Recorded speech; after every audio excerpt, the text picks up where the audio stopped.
তুমি আজকেও কেঁদেছ, তাই না? না। শোনো ঝিনুক, তুমি নিজেকে যতই স্ট্রং অ্যাটিটিউড এর মনে করো, আসলে কিন্তু তা নও। আর তুমি আমাকে ইগনোর করলেও আমি তোমাকে বেশ বুঝি। আমি বেশ বুঝতে পারছি তুমি কান্না করে চোখ মুখ ফুলিয়ে ফেলেছ, কিন্তু সমস্যাটা ঠিক কোথায় সেটাই বুঝতে পারছি না। আমাকে বুঝতেও চেষ্টা করবেন না। আমি চাই না কেউ আমাকে বইয়ের মতো পড়ে ফেলুক। আচ্ছা, তো আজকে কান্না করার কারণটাও কি বলবে না? না। আচ্ছা বলো না। তোমার কি বই পড়া শেষ হয়েছিল? হ্যাঁ। গুড। আপনাকে একটা রিকোয়েস্ট করব। না, রিকোয়েস্ট বলবে, করবে না। তো কি বলবো? আমাকে রিকোয়েস্ট করার মতো সম্পর্ক আমাদের না। তুমি বরং আদেশ করতে পারো। বলো, কি বলতে চাচ্ছ? আমি বাড়ি যেতে চাচ্ছিলাম। সবাইকে খুব মনে পড়ছে। অবশ্যই যাবে। আপনি একটু বলে দিন এ বাড়িতে। আচ্ছা, আমি বলে দিব। আমার ছেলেটার জীবন নষ্ট করেও শান্তি হয়নি, এখন আবার মা ছেলের সম্পর্ক নষ্ট করতে উঠে পড়ে লেগেছে। আমার সংসারটা ধ্বংস না করে এই মেয়ের শান্তি হবে না।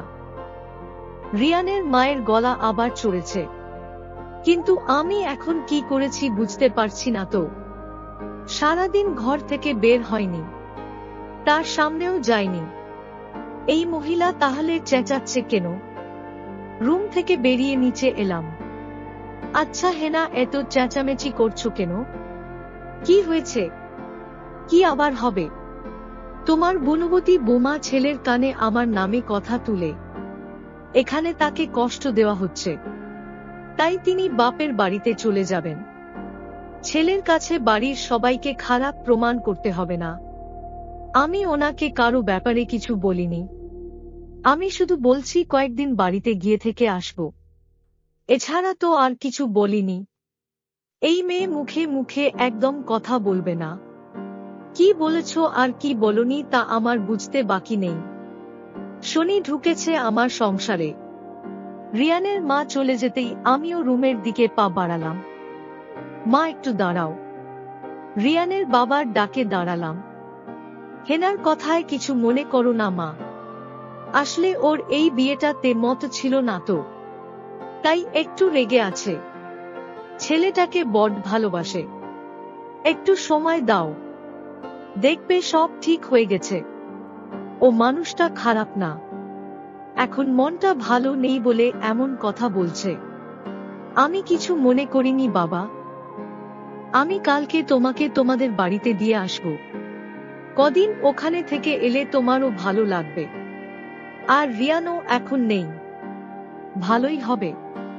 আপনাকে কষ্ট করে যেতে হবে না বাবা। আমি চলে যেতে পারবো। ও কি কথা? তুমি একা যাবে কেন? কালকে সকালে নাস্তা করে বেরুবো। আমি দিয়ে আসবো তোমাকে। জি আচ্ছা। আমি বড্ড ক্লান্ত হয়ে গেছি। রিয়ানকে আমি কিছুই বলিনি। শুধু শুধু মা ছেলের মধ্যে ঝামেলা হবে, তাই তো ওর মায়ের খারাপ ব্যবহারগুলো হজম করে যাচ্ছি। অথচ উনি তাও আমার ওপর দোষারোপ করছেন। নিজের ভাগ্যটাকে এখন অসহ্য লাগছে। এই ভাগ্য বিড়ম্বনা কি এ জীবনে ঘুচবে না? পরদিন রিয়ানের বাবার সাথে আমাদের বাড়িতে চলে এলাম। আমাকে পেয়ে বাবা মা প্রচন্ড খুশি। ঝুমুর তো আরো। যেন কত বছর পর আমি বাড়ি ফিরেছি। রিয়ানের বাবা দুপুরের খাবার খেয়ে চলে গেলেন। বাড়িতে এসে প্রাণ ভরে শ্বাস নিলাম। দমটা যেন এতদিন বন্ধ হয়েছিল। আসার পর থেকে রিয়ান কয়েকবার কল করেছে, রিসিভ করা হয়নি। ইচ্ছে করছে না এখন কথা বলতে। মা ছুটাছুটি করছেন। কি খাবো, কি করবেন? ঝুমুর রাজ্যের গল্প জুড়ে দিয়েছে। বাবা ও এটা আনবো কিনা, ওটা খাবি কিনা এসব নিয়ে ফর্দ করছেন। তোমরা এভাবে ছুটাছুটি করছো কেন? আমি কি এ বাড়ির মেহমান? আমাকে নিয়ে এত ব্যস্ত হওয়ার কি আছে? তুই কতদিন পর এলি বলতো? কতদিন কি মা? সবে তো 6 দিন হলো। চা খাবি? দেব? দাও। রিয়ানের সাথে কথা হলো রাতে, ঘুমোতে যাওয়ার আগে। বাড়িতে গিয়ে তো সব ভুলেই গেছো, পাওয়াই যাচ্ছে না তোমাকে। ব্যস্ত ছিলাম একটু। তো বাড়ির সবাই ভালো আছে? হ্যাঁ ভালো। তোমার মন কি ভালো হয়েছে? হুম। গুড। তা কতদিন থাকবে বলে ঠিক করলে? মাত্র তো এলাম, দেখি কিছুদিন থাকবো ভাবছি। আচ্ছা ঠিক আছে, তাহলে ঘুমাও। বাড়িতে সময়টা কেমন যেন দ্রুত কেটে গেল। 5 দিন কিভাবে কেটে গেল বুঝতেও পারিনি। রিয়ানের বাবাই আবার আমাকে নিতে এলেন। রিয়ান কালকে বাড়ি আসবে, তাই আমারও চলে যেতে হবে। ও বাড়িতে যাওয়ার কথা মনে হলেই মন খারাপ হয়ে যায়, ইচ্ছেও করছে না যেতে। কিন্তু রিয়ানের বাবা নিজে এসেছেন, তাকে ফিরিয়ে দেওয়াটাও সমীচীন নয়। ঝিনুক, তোর সাথে কিছু কথা আছে, একটু বস। ব্যাগ গুছাচ্ছিলাম, বাবা এসে বসলেন, আমিও বসলাম। মা, তোর জীবনটা এই সময় এইভাবে কাটবে আমি কখনো ভাবিনি। তবে সবই আল্লাহর ইচ্ছে। বিপদ তিনিই দেন, আবার উদ্ধারও তিনি করেন। তোর সময় যখন খারাপ যাবে নানাজন নানা কথা বলবে, তা শুনে তুই তোর চলা বন্ধ করবি না। তুই যখন সাফল্য পাবি তখন নিন্দুকের মুখ এমনিতেই বন্ধ হবে। আর ও বাড়িতে যদি কেউ তোকে কোনো কটু কথা বলে তাহলে তাদের কিছু বলিস না। সবাই নিজের ছেলে মেয়ের ভালো চায়, সবচেয়ে ভালোটাই সন্তানের জন্য খোঁজে, তা না হলে কষ্ট পায়। রিয়ান ও বাড়ির একমাত্র ছেলে, ওকে নিয়ে ওদের স্বপ্ন ছিল, হয়তো ওদের স্বপ্ন পূরণ হয়নি। তাই মনের দুঃখে কেউ কিছু বললে তুই সেটা মনে রাখিস না। সময়ের চাকা অবশ্যই ঘুরবে, এটা মনে রাখিস সব সময়। ও বাড়ির কারো প্রতি কোনো অভিযোগ রাখিস না। আল্লাহর উপর ভরসা করে থাকিস, তিনিই তোকে পথ দেখাবেন। বাবা উঠে পড়লেন। আমার ধারণাই ঠিক, সেদিন ও বাড়ির কেউ বাবাকে কিছু বলেছে। বাবা বুঝে গেছেন আমাকে ও বাড়িতে সবাই সাদরে গ্রহণ করেননি। পরদিন রাতে রিয়ান বাসায় ফিরল। রিয়ান বাড়ি ফিরলে তার মা বদলে যান, আমাকে কিছুই বলেন না। খাবার টেবিলেও আমার সঙ্গে বসে খান। আচ্ছা রিয়া, বড় আপা কি ওনার শ্বশুর বাড়িতে যান না, এখানেই থাকেন? রিয়া আমার ঘরে বসে গল্প করছিল।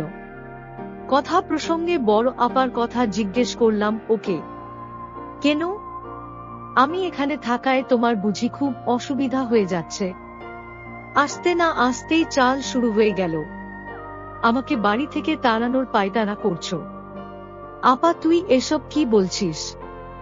ভাবি তো এরকম কিছু বলেনি, ভাবি তো শুধু জানতে চাইল। তুই থাম, ওর হয়ে ওকালতি করতে আসবি না। মা শুনে যাও তো, বলেই গলা চড়ালেন। ডাকছিস কেন? আমি এ বাড়িতে আছি সেটা তোমার ছেলের বুয়ের সহ্য হচ্ছে না, সে নির্ঝঞ্ঝাট সব চায়। আপা ভাবি এসব কখন বলল? রিয়া তুই এসবের মধ্যে কথা বলছিস কেন? আর আমার মেয়ে এ বাড়িতে আছে তাতে ওর কি? এটা আমার মেয়েরও বাড়ি, ওকে কে বলেছে এসব নিয়ে কথা বলতে? সব ব্যাপারে ওর নাক গলানোর কোনো দরকার নেই। আমি এসব কিছুই বলিনি, আমি তো শুধু। চুপ, বেয়াদবের মত আবার মুখে মুখে তর্ক করো কেন? রুনি তুই নিচে চল, এর কথা একদম কানে তুলবি না। রাহা আমার ঘরে এসেছে বলে বড় আপা ওর পিঠে কয়েক ঘা বসিয়ে দিলেন। তোকে কতবার বলেছি এই ঘরে আসবি না, আমি চাই না আমার মেয়েকে কোনো অপবিত্রতা স্পর্শ করুক। এত বলি শুনিস না কেন? এরকম মানুষের মুখ দেখাও পাপ। কি করব ভাই, টেনে এনে ঘরে পাপ ঢুকিয়েছে, উপায় কি? আমার মনে হচ্ছিল রাহার মায়ের গুণও যেন আমার পিঠেই পড়ল। আর এ ঘরে এলে তোর অবস্থা ভালো হবে না একদম। আর তোমাকেও বলছি আমার মেয়ের থেকে দূরে থাকো। আমি চাই না তোমার ছায়া ওর পড়ুক। আমার মেয়ের অমঙ্গল হবে এতে। আমাকে কথাগুলো বলেই রাহাকে নিয়ে বেরিয়ে যাচ্ছিলেন। দরজার সামনেই রিয়ানের মুখোমুখি। রিয়ানকে দেখে ওনার মুখটা কাঁচুমাচু হয়ে গেল। আচ্ছা আপা, তোর নিজের সংসার ছেড়ে অন্য সংসারে পড়ে থাকতে খারাপ লাগে না? রিয়ান, শোন আপা, রাহাকে এখন যা শিখাবি বড় হয়ে সে তাই করবে। তাই তোর উচিত ওকে এখন এসব জটিল আর নোংরা সাংসারিক পলিটিক্স না শিখিয়ে নৈতিকতা শেখানো। অবশ্য তুই সেটা পারবি না, কারণ তুই নিজেই শিখিসনি। বিয়ের পর মেয়েদের শ্বশুর বাড়িতেই থাকা উচিত। এখন বুঝতে পারছি আপা তুই কেন ভাইয়াদের বাড়িতে থাকতে পারিসনি। তুই এই মেয়েটার জন্য আমাকে এতগুলো কথা শোনাচ্ছিস। বাহ রিয়ান, এই মেয়েটা আমার স্ত্রী, তাকে সম্মান দেওয়া যেমন আমার দায়িত্ব, তাকে কেউ অসম্মান করলে তার প্রতিবাদ করাও আমার কর্তব্য। এক কাজ কর আপা, ভাইয়াকে বলে হয় ও বাড়িতে ফিরে যা, নয়তো আলাদা বাসা নে। অন্যের সংসারে এভাবে আর কতদিন? তাছাড়াও রাহা বড় হচ্ছে, তার মনে প্রশ্ন জাগতে পারে সে নানুবাড়িতে থাকে কেন, তার বাবা আলাদা থাকে কেন। ভাইয়ারও নিশ্চয় কষ্ট হয়। সপ্তাহে একবার সে এখানে আসে, বাকি দিনগুলো তার খাওয়া দাওয়ার ও তো একটা ব্যাপার থাকে। আপা কাঁদতে কাঁদতে নিচে চলে গেলেন। এ বাড়িতে নিশ্চয় আজ বড়সড় ঝামেলা হবে। আপনি ওনাকে এতগুলো কথা না শোনালেও পারতেন। সে তার মেয়ের ভালো চায় বলেই এসব বলেছে। তাছাড়াও আমার জন্য তাকে এভাবে বলা আপনার মোটেও ঠিক হয়নি। তোমাকে বিনা কারণে কেউ অপমান করলে আমি তার জবাব দেবই। রিয়া তোকে বলেছি না ওই মেয়ের আশেপাশে ঘুর ঘুর করবি না। এই মেয়ের পাশে থাকলেও পাপ। অপয়া মেয়ে একটা। আমার ছেলের জীবনটা নরক হয়ে যাবে। কত শখ ছিল ছেলের বউরে নিয়ে মাথায় করে রাখতাম, অথচ এই নষ্টা মেয়েরে দেখলে আমার রাগে শরীর জ্বলে যায়। তুই খবরদার ওর পাশে পাশে ঘুরবি না। রিয়ানের মা খাবার দিচ্ছিলেন টেবিলে, আমাকে শুনিয়ে কথাগুলো বললেন রিয়াকে। আমার পেছনে রিয়ানও এসেছে, সেটা বোধহয় তিনি খেয়াল করেননি। রিয়ান এবার কিছু না বলেই খেতে বসল। রিয়া দেখে আয় তো রুনি এখনো আসছে না কেন। রিয়া কিছুক্ষণ পর ফিরে জানালো আপা খেতে আসবে না। রিয়ানের মা ব্যস্ত হয়ে তার ঘরের দিকে গেলেন। আমিও একটা দীর্ঘ নিঃশ্বাস ফেললাম। কিছুক্ষণের মধ্যেই নতুন অশান্তি শুরু। রিয়ান তুই রুনিকে কি বলেছিস? আপা তোমাকে বলেছে। মা আমি কি বলেছি? আমি যা বলেছি তার চেয়েও ঢের বেশি কিছু বলেছে আমি জানি। তাই এই প্রশ্নটা মানানসই হলো না। রুনি চলে যাবে বলছে। ও আর এ বাড়িতে থাকবে না। হঠাৎ চলে যাবে বলছে কেন? সেটা তোমার ছেলেকে জিজ্ঞেস করো। চলে যাবে সেটা তো ভালো কথা মা। আপার নিজের সংসার নিজেকে গুছাতে হবে না? তোর কি বিবেক বুদ্ধি সব লোক পেয়েছে? এই মেয়ে কি জাদু জানে? কি দেখেছিস এই নষ্টা মেয়ের মধ্যে? এর জন্য নিজের বোনকে অপমান করছিস, বাবা মাকে উপেক্ষা করছিস। একে নিয়ে এত মাতামাতি করার কি আছে? বেহায়া একটা মেয়ে আমার সংসার ভাঙতে এসেছে। আমি বলে দিলাম রিয়ান রুনি কোথাও যাবে না। এটা ওর বাড়ি। রিয়ান একটা গ্লাস ফ্লোরে ছুঁড়ে ফেলল। গ্লাসটা ফ্লোরে পড়তেই একদম গুঁড়ো হয়ে গেল। রিয়ানের এমন রুদ্র মূর্তি দেখে সবাই অবাক। রীতিমতো হকচকিয়ে উঠেছে। চোখ দুটো টকটকে লাল হয়ে গেছে। অনেক হয়েছে মা। তুমি তোমার সংসার আর তোমার মেয়েকে নিয়েই থাকো। আর বারবার ওকে নষ্টা মেয়ে বলছো না। নষ্টা ও নয় মা, আমাদের সমাজটাই নষ্ট। আমাদের চিন্তা ভাবনাগুলো নষ্ট। ওকে বারবার কথা শুনিয়ে তোমরা ওকে অপমান করছো না, বরং নিজেরাই ছোট হয়ে যাচ্ছ নিজেদের নোংরা মানসিকতা দেখিয়ে। তুমি ওর বাবাকে বৌভাতে নানা কথা শুনিয়েছ। তারা না খেয়েই চলে গেছে তা আমার জানতে বাকি নেই। ঝিনুককে বিনা কারণে কথা শোনাও সেটাও আমি জানি। তোমার সাথে আমার সম্পর্ক খারাপ হবে ভেবে ঝিনুক আমাকে এ ব্যাপারে একটাও কথা বলেনি, অথচ তুমি ওকে মানসিক অত্যাচার করেই যাচ্ছ। এ বাড়িতে ঝিনুক আর থাকবে না, আমিও আসব না আর এখানে। তোমরা নিজেদের চরম বাজে দিক দেখিয়েছ। ঝিনুককে বিয়ে করেছিলাম ওকে ভালো রাখার জন্য, কিন্তু প্রতিনিয়ত ওকে তোমরা অপমান করে যাচ্ছ। ওকে কেউ অসম্মান করবে সেটা আমি মানতে পারবো না। আমার মা এমন মেন্টালিটির আমি ভাবতেও পারিনি। আমি কালই ঝিনুককে নিয়ে এখান থেকে চলে যাব। তোমাকে খুব সম্মান করতাম মা, কিন্তু এখন আর হয়তো তা পারবো না। মেয়ে হয়ে আরেকটা মেয়ের কষ্ট তুমি বুঝতে পারলে না। তুমি না মা, মায়েদের তো মায়া বেশি। তুমি তার বিপরীত রূপ দেখালে যে। বাবা, কালকে আমি চলে যাব। ঝিনুক ও যাবে আমার সাথে। তুমি একটা ট্রাক আর গাড়ির ব্যবস্থা করে দিও তো। কিছু জিনিসপত্র নিতে হবে এখান থেকে, তাই ভালো হবে। আমরা ব্যবস্থা করে রাখব। তোর মা এবার শান্তিতে থাকুক। রুমে এসে দেখি রিয়ান রুমে নেই। বেলকনিতে উকি দিলাম, সে সেখানে চেয়ারে বসে সিগারেট ফুঁকছে অনবরত। ধোঁয়ায় পুরো বারান্দা সয়লাব। ব্যাপারটা বাড়াবাড়ি হলো না? কোনটা? সিগারেট ফেলে জবাব দিল সে। সবটাই। আমি আপনার সঙ্গে যাব, এটা মারাত্মক রকম বাড়াবাড়ি। বাড়াবাড়ি কেন হবে? কারণ আমার মনে হচ্ছে আমার জন্য আপনার পরিবারের সাথে সম্পর্ক খারাপ হয়ে গেল। তোমার জন্য কিছুই হয়নি, যা হয়েছে তা ওদের জন্যই। আমি কিন্তু আপনার সঙ্গে যাচ্ছি না। আপনি আমার সঙ্গে কথা না বলে একতরফা সিদ্ধান্ত দিতে পারেন না। সবকিছু নিয়ে অহেতুক জেদ করবে না ঝিনুক। তুমি আমাকে ঘৃণা করো বা ইগনোর করো, তোমাকে তাও আমার সঙ্গেই যেতে হবে। তোমার জিনিসপত্র গুছিয়ে নাও। আর এটা নিয়ে একটাও কথা আমি শুনব না। রিয়ান আবার সিগারেট ধরালো। আমিও রুমে চলে এলাম।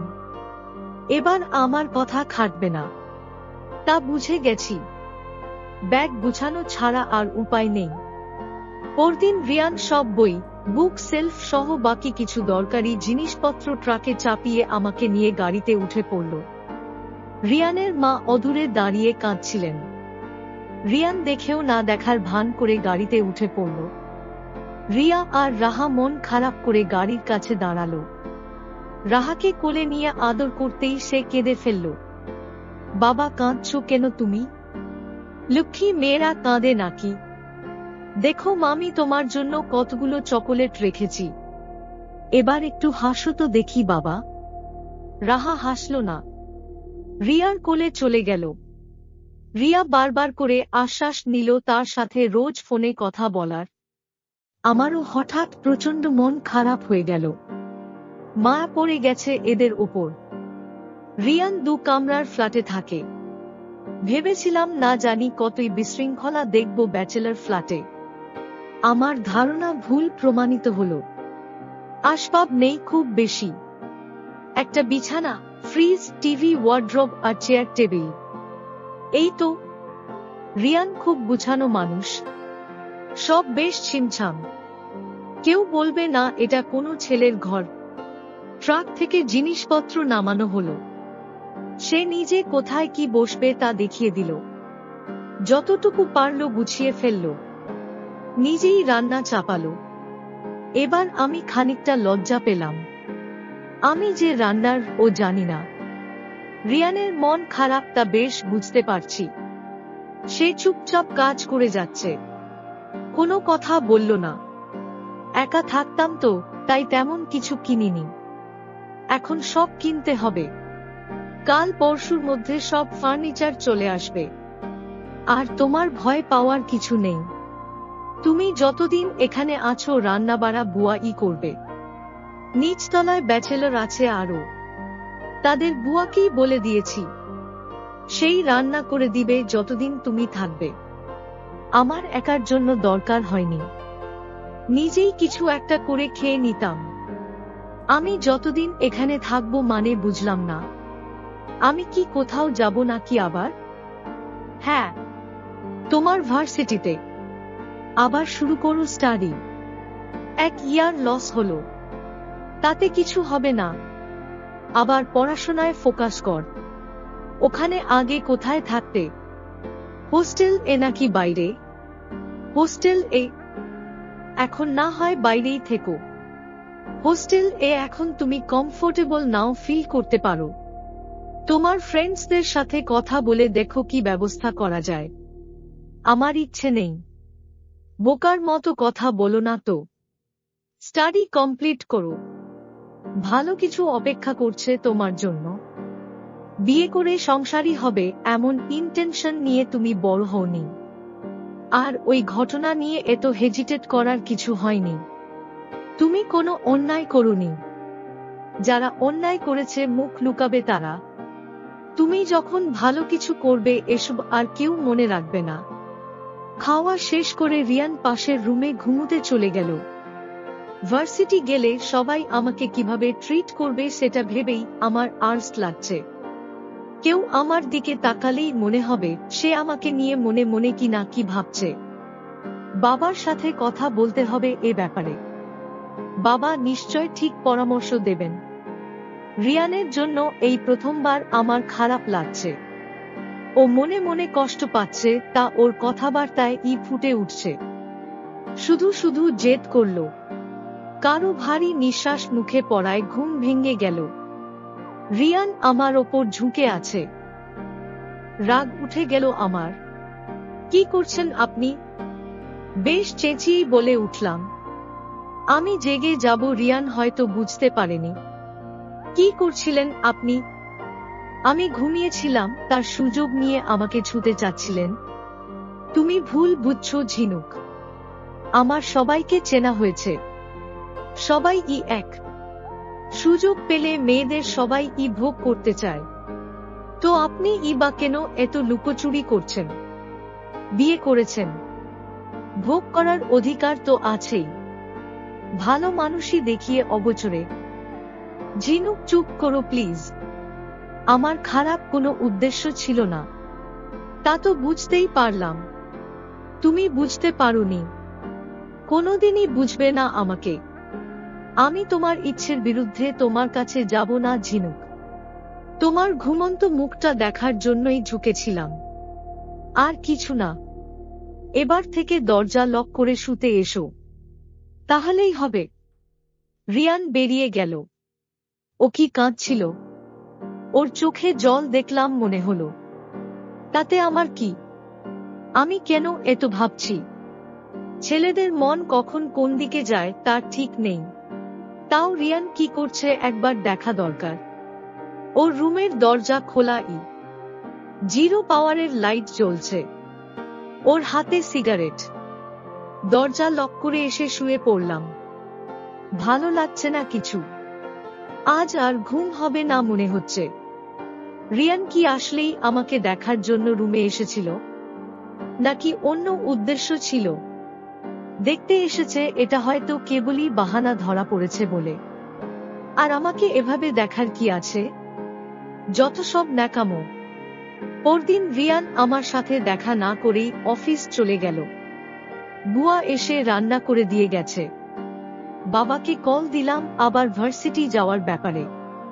বাবা খুব খুশি হলেন এই প্রস্তাবে।